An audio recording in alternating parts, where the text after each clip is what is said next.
The Wrath of the Serpents, India's first historical manga written by Mr. Sanjai Banerji.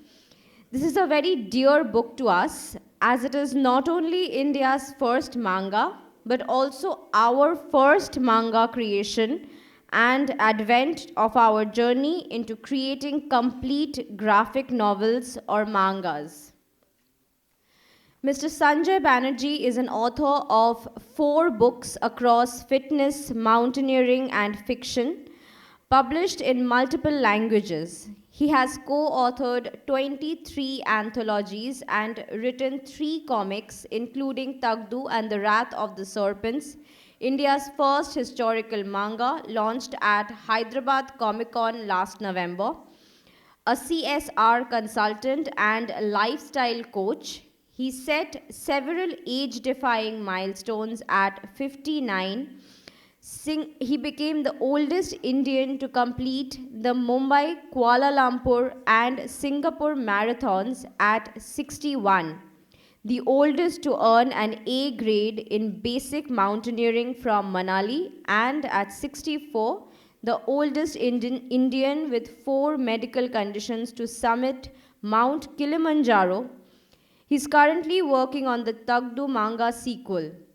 The manga is set in central India during the reign of Emperor Ashoka.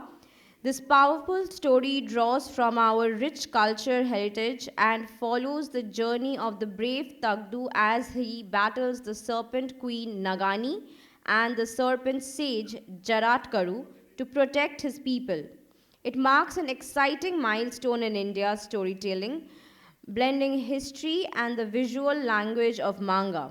Without saying further, let's hear from our author Sanjay Banerjee himself.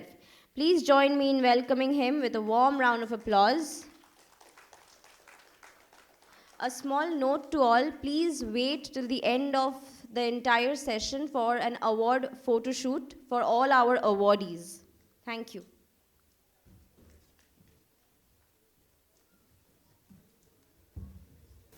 Honor and a wonderful audience. Most of you amongst the audience and the guests of honor are familiar faces to me.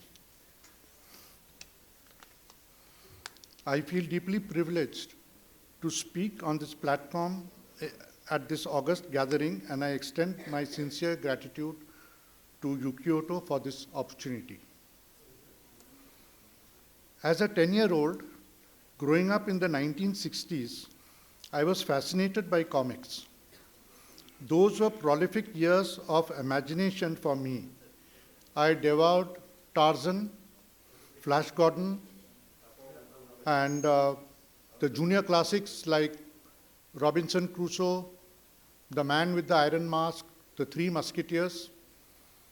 Amar Chitra Katha came later.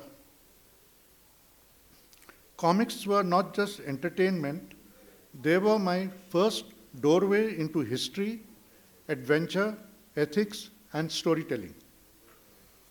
5 years back, manga caught my attention. Before I go into any further, let me ask the audience, just raise your hands, how many of you have read a manga comic? Is there anybody? No. Yeah, a few are there. Okay, great, that's great. Manga is an extraordinary, diverse medium. It spans everything from educational storytelling to highly matured content intended for adult audiences. For children under 13 who are still developing cognitively, emotionally, and socially, the potential for harm arises not from the format itself, but from a mismatch between content and maturity. Let us consider some concerns. Exposure to age-inappropriate content. Unlike many Western comics historically aimed at children, a significant portion of popular manga falls under categories like shonen, which carries a parental advisory note that it contains fantasy, violence, and tobacco and alcohol usage. It is recommended for ages 13 and up. Graphic violence and unsettling imagery can disturb or desensitize younger age groups. Complex moral ambiguities or ethically gray characters may confuse children who do not yet have fully developed critical thinking skills. Cliffhangers and addictive pacing can lead to sleep disruption. Again, moderation guidance are the key. Excessive escapism can reduce real-world engagement. Manga offers insight into Japanese culture, but it is stylized. Without context, children may form inaccurate cultural assumptions. These reflections led me to a simple question. Why not create an Indian historical manga which aligns with our educational values, cultural depth, and ethical traditions? This is how Tagdu, India's first historical manga series, was born in collaboration with Yuki Ito. Tagdu uses manga storytelling to make ancient India emotionally accessible, morally intelligent, and visually engaging for young readers. My vision for Tagdu. I want Tagdu to introduce manga responsibility across age groups, children under 13, teenagers, young adults, and adults, with appropriate storytelling depth for each. Volume 1, Tagdu and the Rat of the Serpents, was launched at Hyderabad Comic Con last November. Volume 2, Tagdu and the People of Ayodhya, will be released at Kolkata Comic Con this April. My long-term vision is for 10 volumes. How Tagdu benefits children, young adults, and adults. History becomes human. Most children learn history through dates, dynasties, and examination summaries. In Tagdu, they live the Mauryan era. They see irrigation canals. They understand tax systems. They witness guild structures. They observe armory, weapons, and military formations. They experience how ordinary people lived, not just how kings ruled. History transforms from static information into lived reality. Indian children consume Japanese manga, Western superheroes, fantasy detached from Indian civilization context. Tagdu offers Indian heroes rooted in ethics, not rage, strength guided by restraint, power balanced with responsibility, dharma as decision making, not dogma. It builds identity without hostility, civilization grounding without politics. Tagdu does not win through domination, seeks revenge, demands blind obedience. Instead, readers witness negotiation, restraint, ethical war content, respect for villagers, leadership that listens. This cultivates emotional intelligence and moral reasoning. Tagdu integrates geography, political systems, administration, guild economies, village self-regulation, early temple architecture. It becomes history, geography, civics, and sociology. Many children struggle with dense textbooks. Manga lowers the entry barrier, sustains attention, encourages sequential thinking, strengthens narrative comprehension.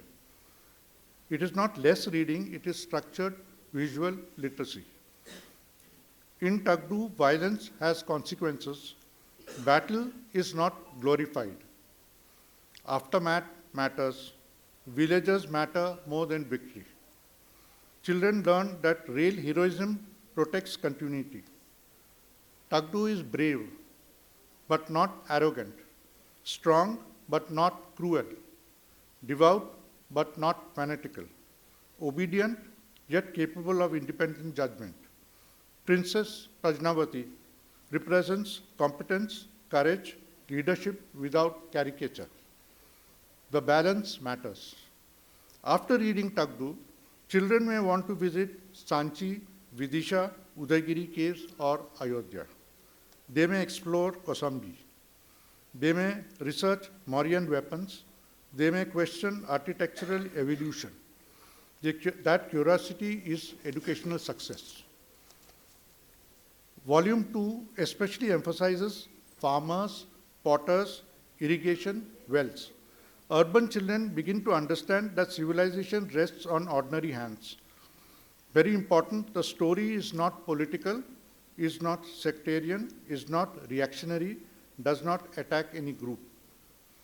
Yes, it instills respect for civilization, continuity, demonstrates governance, ethics, and pluralism, reflects Ashoka era complexity. This makes it safe and powerful for institutions, schools, and academic platforms. If I may conclude with one final thought, when I was 10 years old, comics gave me heroes. But as I grew older, I understood something deeper. Stories do not simply entertain us, they quietly shape how we understand courage, how we define justice, and how we see ourselves. Today, our children grow up with heroes from every corner of the world. That is a beautiful thing. But they also deserve heroes who walk their own rivers, who stand beneath their own banyan trees, who understand the weight of soil, not just the thrill of battle. Tagdu does not fight for glory. He fights so that farmers may sow again. He does not raise his sword for conquest. He raises it only when healing is no longer enough. In a world that often celebrates noise, Tagdu stands for something quieter, restraint, responsibility, and continuity.